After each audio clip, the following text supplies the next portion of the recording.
बिस्मिल्लाहिर्रहमानिर्रहीम। अस्सलामु अलैकुम वरहमतुल्लाहि वबरकातुहू। सिरात मुस्तकीम चैनल में आप तमाम हजरात को मैं खुश आमदीद कहता हूँ।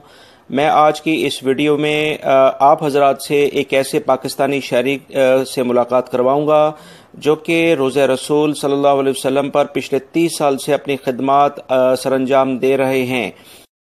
ये पाकिस्तानी शायरी पिछले 30 साल से रोज़ा रसूल में जितनी भी इबारात हैं, कुरानी आयत हैं, सोने से या चांदी से या दीगर रंगों से जो तहरीर की जाती हैं, और ख़ास तौर पर मस्जिद नबी जो कि पुराने जो सेक्शन मस्जिद नबी का बना हुआ है उसमें जितनी भी तहरीर है वो इन्हीं के हाथ से लिखी हुई है।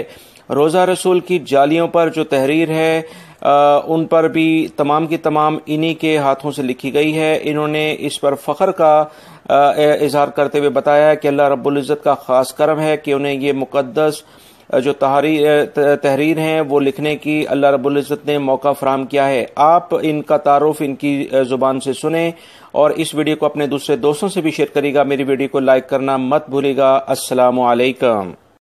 अना शफीकुज़्ज़मान ख़त्तात अल-हरम वन नबी शरीफ मुंज़ 30 आमन لي 40 سنة في المملكة.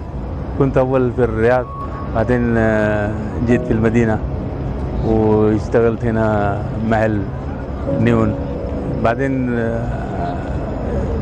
صار مسابقة للحرم، يعني يبغى كتابات للحرم ودخلت في المسابقة أنا. بعدين لجنة يعني فوزني، قال هذا ما شاء الله. هم حسبوا هذا أنا أعرف، لكن قال ما أعرف هذا أصله من باكستان يعني.